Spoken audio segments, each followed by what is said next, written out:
Jorge, ¿cuál es tu primer recuerdo relacionado con el atletismo?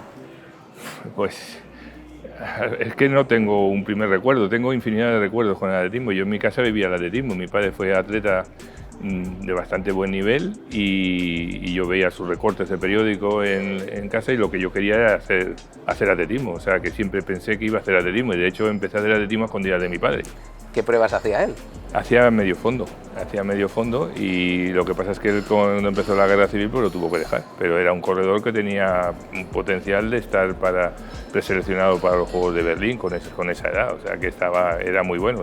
Y entonces él me contaba las historias de los mediofondistas de la época, de Meneses, de Ángel, no me acuerdo cómo se llama, un catalán que era el que tenía el récord, que tenía 4-4 y todo eso. Y entonces él me hablaba de Lovelock. Claro, cuando un niño oye hablar de Lovelock, que era el que quedó campeón olímpico ahí en Berlín en 1500, pues ya te vas enganchando con el atletismo. Entonces el atletismo siempre lo he tenido. Luego mi padre me llevó a ver un encuentro internacional porque él me hablaba de Barris, un atleta que está corriendo muchísimo, español y tal, y corría en un encuentro España-Alemania en las pistas de la ciudad universitaria en Madrid y allí me llevó. Yo tendría 11 años o 12 y no tengo ningún recuerdo de eso.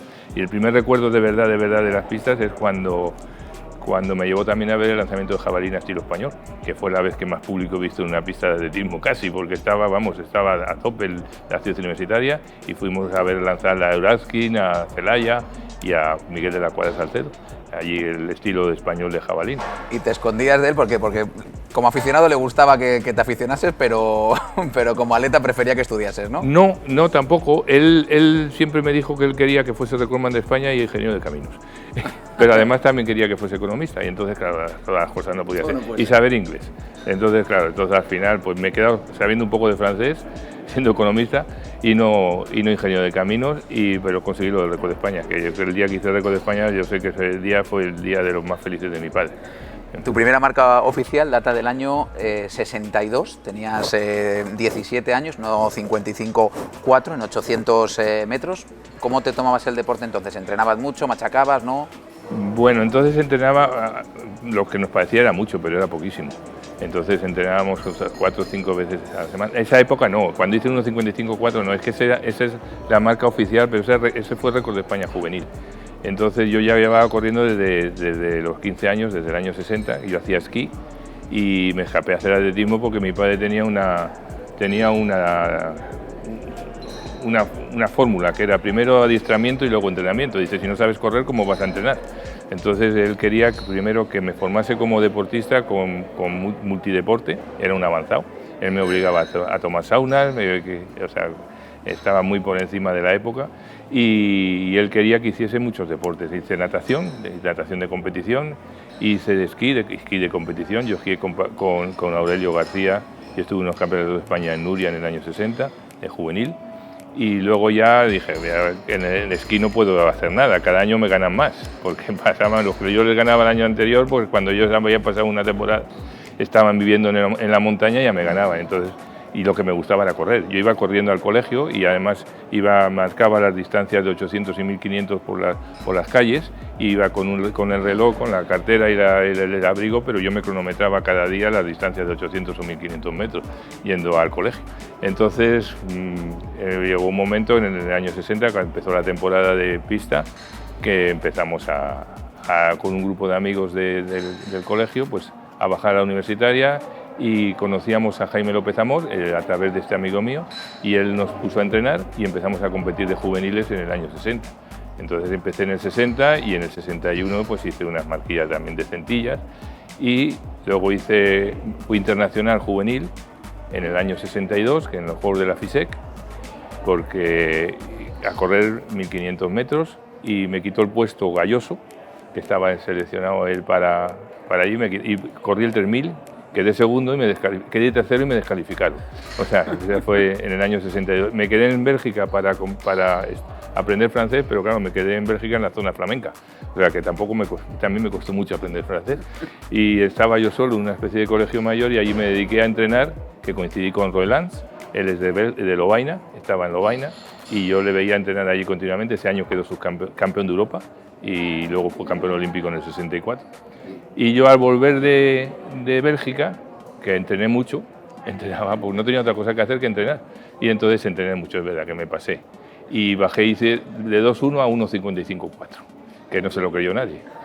No se lo creyó nadie. Fue una prueba que corrimos que tampoco sé cómo corrimos esa prueba, porque eran las pruebas de la Merced en Barcelona. Me dejaron correr, no sé cómo, porque yo era un crío con 2.1, y corrí una carrera que corría Olavi Salonen, que ganó con 1.48 y pico, y era un atleta de medio fondo finlandés que estuvo a punto de ser récord mundial de 1.500. Y corrió Alberto Esteban, que hizo la mejor marca del mundo de ese año junior, 1.49.3, y yo quedé el 11 o el 12 con 1.55.4. Cuando llegué a Madrid la gente decía, te han regalado esa marca no existe. Esa marca se han equivocado, porque ha llegado en el grupo y te han regalado la marca. Y yo pasé un invierno malo pensando que esa marca a lo mejor no la valía. Pero la primera carrera del año siguiente en la pista universitaria de 300 metros hice 1.55.6, que es una de mis carreras favoritas también y mi marca favorita. Y luego llegan también las primeras medallas, quedas campeón de España juvenil de 8 y Milky, luego fuiste 6 veces internacional junior, y luego tú que has tenido tanto contacto con jóvenes talentos del atletismo, ¿cómo era el trato que recibían los jóvenes de aquella época? Excelente. Excelente. Siempre cuando hablamos muchas veces los atletas de aquella época la idealizamos a peor, en el sentido de decir que teníamos muy malas condiciones, de que las pistas eran malas, las zapatillas eran malas, los alojamientos eran malos. Yo estuve concentrado con 17 años en San Sebastián, en el albergue que había allí en las pistas al lado de las pistas de Anoeta. Y a partir de ese momento me enamoré de San Sebastián y creo que no hay un año que no vaya a San Sebastián, pero allí nos trataron de maravilla. Coincidimos con equipos, con el grupo, con nadadores que estaban allí, el Joan Fortuny, entre otros, y fuimos a los Juegos de la FISEC y teníamos una serie de dirigentes que eran antiguos deportistas, tanto como era el director de la Blume de entonces, que era José María Picurio, o Juanito Sastre, que hacen un trofeo, ahora le dan un premio del mejor juez de España, que es Juan Sastre, y eran la gente que se encargaba de trabajar con nosotros, y la verdad es que han sido nuestros modelos, y eran una gente que nos trataba de maravilla. En categoría absoluta, 16 veces internacional, entre el 65 y el 74, solo ha sido como atleta unos Juegos Olímpicos, pero menudo Juegos Olímpicos, los de México 68.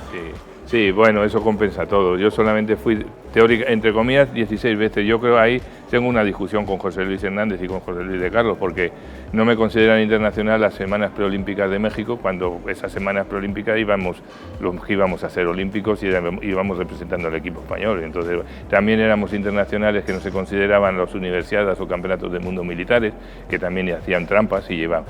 Realmente universitarios éramos casi todos entonces los que íbamos, pero militares no. Yo fui cuando no era militar y fui a un campeonato del mundo militar. Fui a dos, uno siendo militar y otro no. Y la verdad es que nos trataban de maravilla también en todas esas competiciones, o sea que no. Y México, pues México fue pues un antes y un después, está claro. México empezó todo, empezó el tartán. Es verdad que ahora hay mucha polémica con las zapatillas y todo eso, y el tartán. La práctica de fibra había empezado antes, en los Juegos de Tokio, pero fue la revolución prácticamente. Entre esos años fue la revolución del material, tanto de zapatillas también eran muy buenas, yo no las envidiaba para nada las zapatillas de entonces. El tartán no me gusta ni el olor, pero bueno, hubo que adaptarse al tartán. Y fue un avance muy importante en la consecución de marcas. Luego la altitud también consiguió que se mejorasen, pero también hubo una generación de atletas impresionantes que luego habían destacado también en Tokio y destacaron luego después en Múnich. No fue solamente los que estuvieron en México.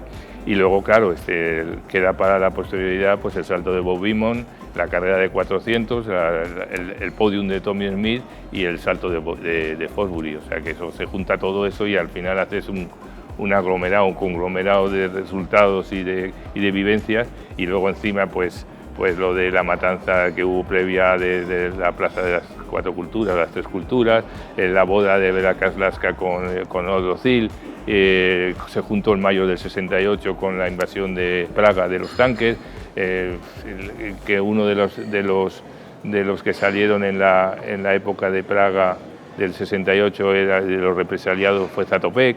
Entonces todo eso se junta en la vivencia de un año que fue mágico, que fue 68. Tengo en la habitación, precisamente que lo has mencionado, una zapatilla firmada por Tommy Smith, que me la trajo de un encuentro que estuvo con él, Javi Mora, que conoces bien porque la has tenido en las categorías inferiores de la RFA. Y bueno, de hecho mi avatar de WhatsApp es precisamente la foto con Tommy Smith, con John Carlos, con Peter Norman. Tú estabas en el estadio ese día, pero hace poco te oí comentar que no pensabas en ese momento que ese gesto iba a trascender tanto.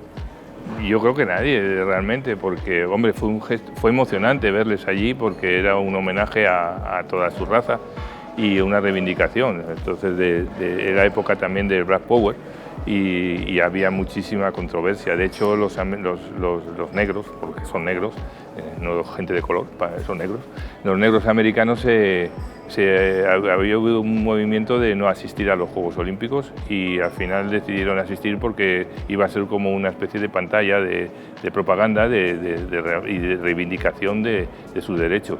Y fueron a los Juegos y triunfaron, claro, ellos y otros negros, que fueron ahí, aparecieron los negros africanos también. Y aunque nuestro deporte sea el más multicultural del mundo, el más democrático, lamentablemente esa imagen sigue vigente. Pues sigue vigente, pero también es de decir que quién nos iba a decir que iban a tener un presidente negro en los Estados Unidos y tener a una vicepresidenta, Harris, ahora para futura vicepresidenta también negra. O sea, quiero decir que ha habido cambios. Es verdad y parece que en la historia que son 60 años, en 50 años, casi 60 años, pero ha habido muchos cambios. De hecho, por ejemplo, los negros americanos no se mezclaban con los blancos americanos dentro del mismo equipo, allí en la villa. Entrenaban aparte, iban aparte, y ahora en cambio pues hay una convivencia y tú vas por el equipo americano, no ves esa diferencia entre los negros y los blancos. O sea que algo ha cambiado. Y Jorge, tu carrera desde tus inicios hasta el final de la misma, ya casi como deportista popular corriendo maratones, transcurrió en décadas legendarias con nombres que son historia, ¿no? Herb Elliott, John Walker, Jim Rohn, David Bottle, luego ya pasamos al gran mediofondo británico con Cram, con Coe, con Ovet, y solo cito a mediofondistas masculinos un poco por una analogía contigo, porque si citáramos chicas encima ya sería inabarcable. Había pocas, porque entonces el medio fondo prácticamente solamente había 800 femeninos, hasta después, no sé cuándo empezaron. Entonces el programa de chicas era muy incompleto y entonces había pocas chicas. Me acuerdo de alguna de ellas, pero no tenían la repercusión de esos grandes nombres que has dicho. ¿Y eras consciente en ese momento que estabais haciendo historia o que estabas siendo parte de la historia? ¿O en ese momento tú eras joven y decías, bueno, pues son los que están, pues los que me ha tocado? No, yo veía que cada vez había una progresión enorme. O sea, y luego hubo unos años, es que claro, apareció Elliott y es que Tomás Barris estuvo a punto de ser recordman del mundo. O sea, cuando hizo 3:41.7, un año antes, 2 años antes, el récord del mundo estaba en 3:41. Entonces él estuvo muy cerca de las marcas, pero de pronto apareció Elliott y apareció un checo y apareció una gente que empezó a bajar de 3:40. Elliott llegó a hacer 3:35.6 en la final olímpica de Roma. Y entonces hubo como un boom del medio fondo con Peter Snell, con marcas un récord que había durado mucho de Rudolf Harbin desde el año 39, se lo quitó Moins en el año 56, pero luego Peter Snell hizo 1:44 en pista de hierba. Quiero decir que hubo un boom de gente buenísima como Jim Rohn. Jim Rohn era un chaval que de junior hacía 1:44 y con 20 años hizo 3:33 en pista de ceniza. Entonces, ¿qué sucede? ¿Qué veías? Pues que tú que te estabas acercando a ellos, habías mejorado las marcas de Barris, pero te habías alejado mucho de esta gente otra vez, estaban muy lejos de esas marcas de 3:33. Entonces, viste, se vio, aunque yo fui 15 del mundo en el año 68, y no había mucha profundidad en resultados. Una marca de menos de 3:40 o 3:40 era muy buena, pero había gente que había hecho 3:33 y 3:34. Entonces, lo que sucede es que los límites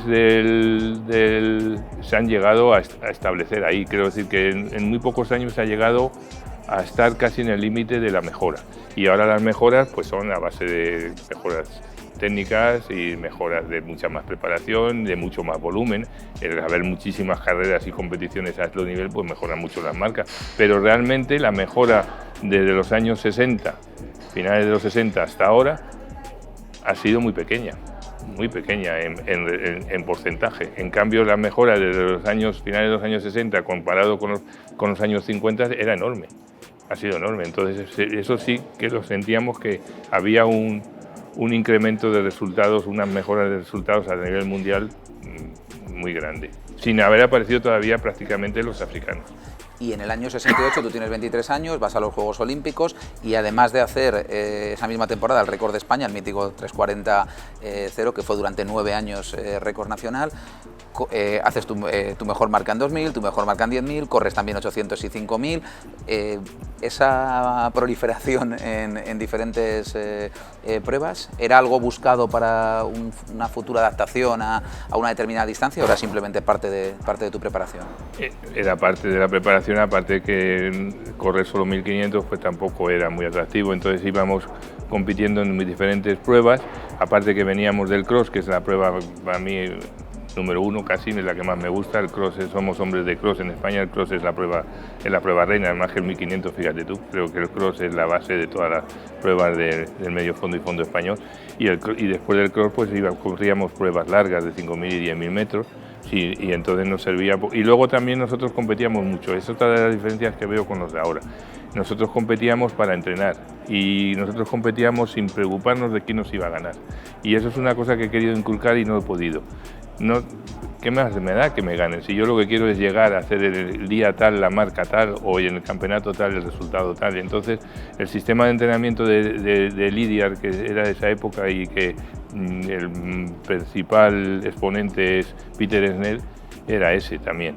Entonces él no se preocupaba que le ganasen. Él al final le quedó doble campeón olímpico en 800 y 1500 en Tokio, campeón olímpico en Roma, pero antes de eso había resultados en que les ganaba gente muy inferior. ¿Por qué? Pues competían porque era una parte del entrenamiento. Y eso es lo que mi entrenador me inculcó y quisimos hacer siempre, y sin preocuparnos de los resultados y ser parte de las competiciones como parte del entrenamiento. ¿Cuál de todas tus marcas personales te produce mayor orgullo? Me imagino que me vas a decir el 3:40.0, pero bueno, lo mismo me sorprendes. ¿Y en qué distancia piensas que hubieras tenido un mayor margen de mejora? Bueno, el 3:40 con diferencia, porque ese día pues lo tengo grabado. O sea, fue un día extraordinario, aparte que coincidieron muchísimas cosas.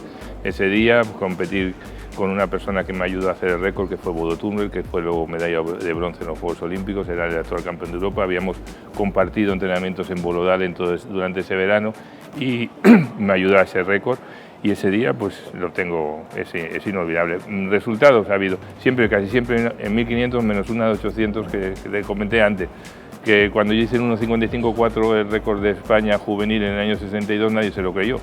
Y entonces resulta que pasé un invierno pues con mis compañeros de aquí de la ciudad universitaria en Madrid entrenando y todo eso, que pues mirándome como que esa marca me la habían regalado. Y resulta que la primera carrera que corrí ese año, al año siguiente, en la primavera del año 63, hice 1:55.6.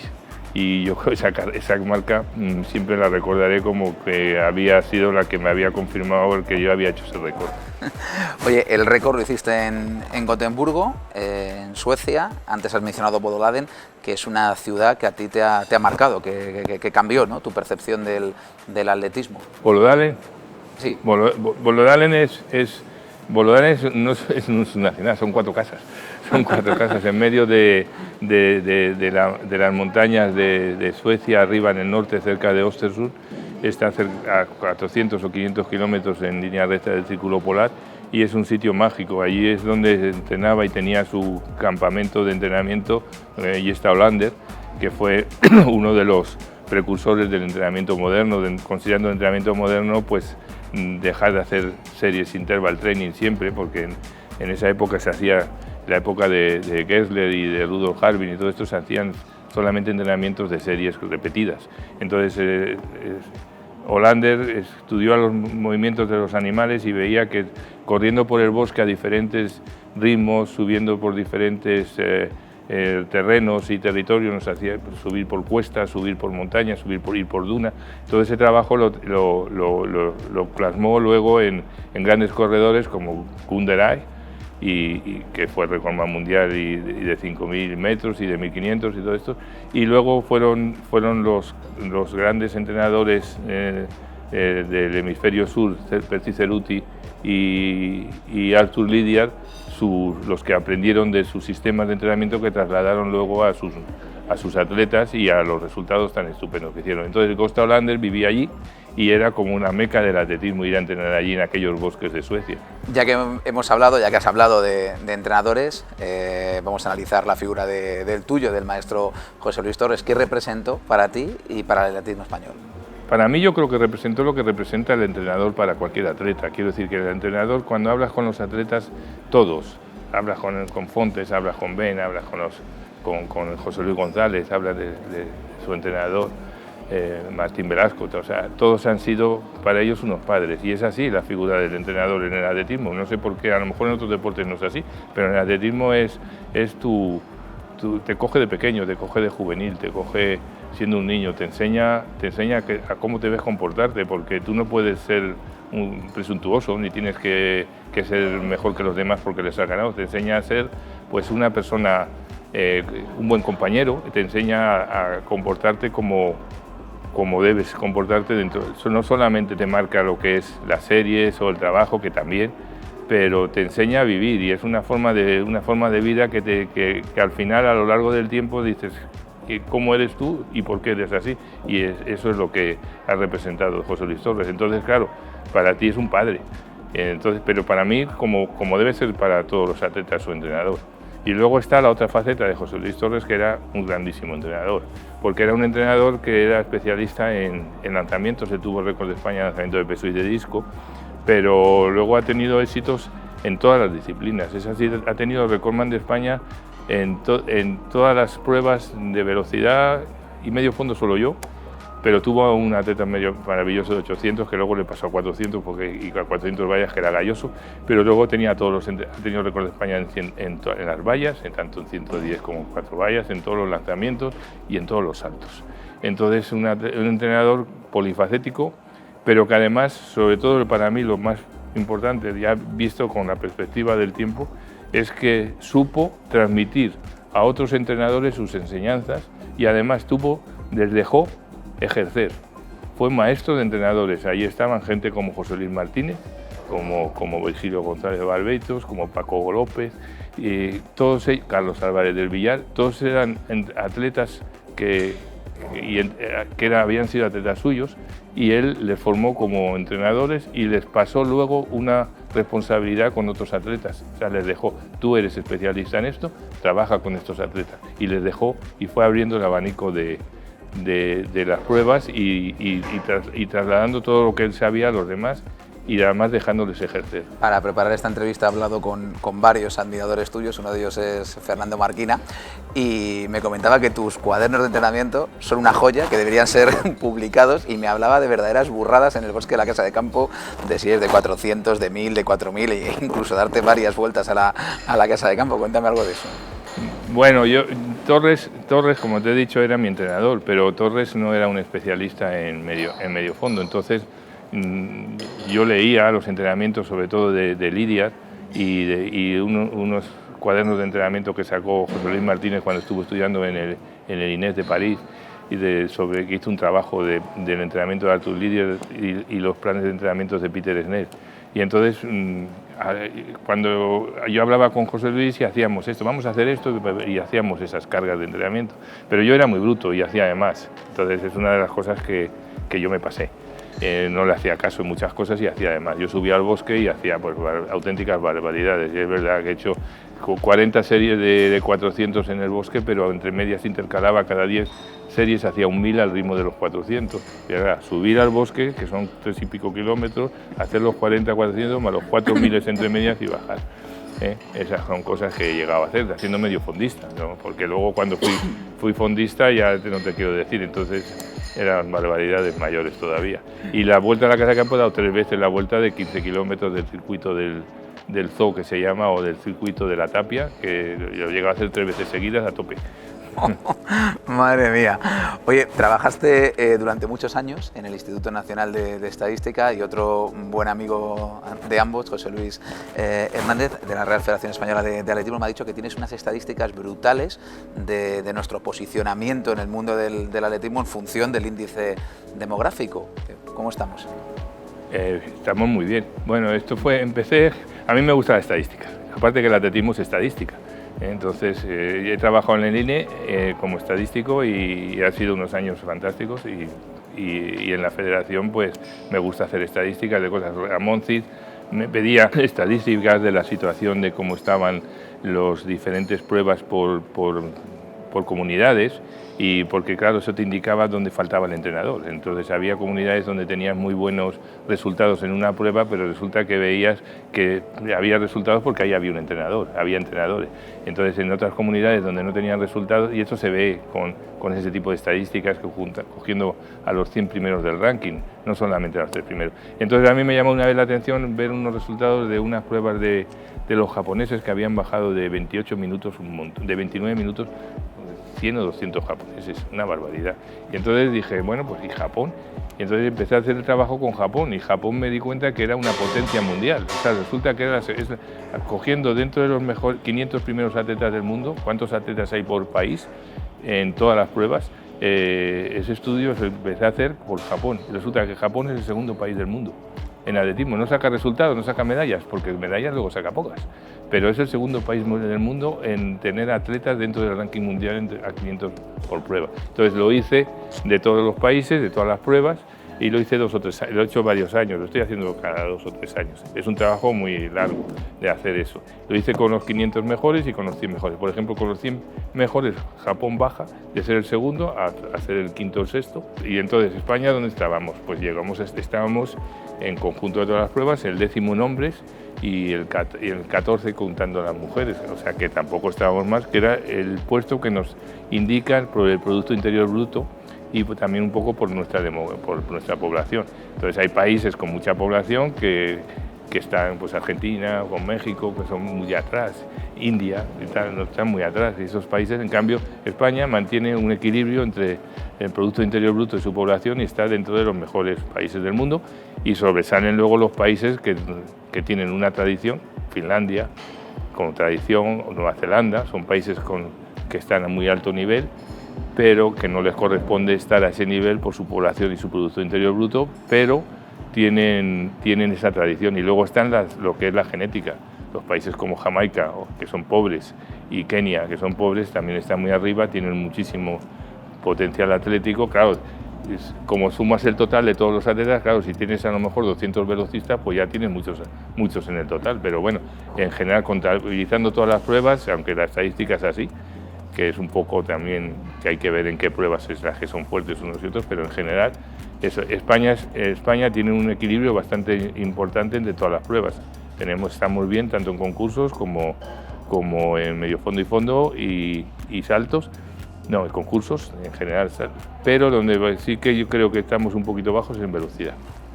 Hablabas antes de Ramón Cid, referencia del triple salto en nuestro país y exdirector técnico de la Federación Española de Atletismo. Él dice siempre que cuando los atletas de tu generación quieren alguna foto, algún vídeo, algún dato, algún recuerdo, siempre recurren a ti. Sí, bueno, pues ya te digo que soy estadístico y entonces yo tengo apuntados todos mis entrenamientos y mis resultados en los cuadernos que antes te hablaba de Marquina. Entonces, pues ahí a la hora de buscar un resultado, como yo he puesto, pues si quedé quinto, pongo los 4 que quedaron cada de mí y los 3 o 4 que quedaron detrás, y entonces ahí vienen los resultados de donde están ellos. Entonces, pues, y de vez en cuando pues los voy intentando pasar a una hoja Excel y siempre estoy un poco al tanto de los resultados. Mencionábamos al principio de la conversación, al hilo de tu trayectoria deportiva, la fase final ya de corredor popular. En el maratón has corrido un montón de maratones, has bajado infinidad de veces de 2:30, has corrido 2 veces Nueva York. ¿Qué sensaciones te producía esa prueba y cómo eran los maratones entonces, hoy en día, que son como tótems de la cultura deportiva popular? ¿Cómo eran entonces?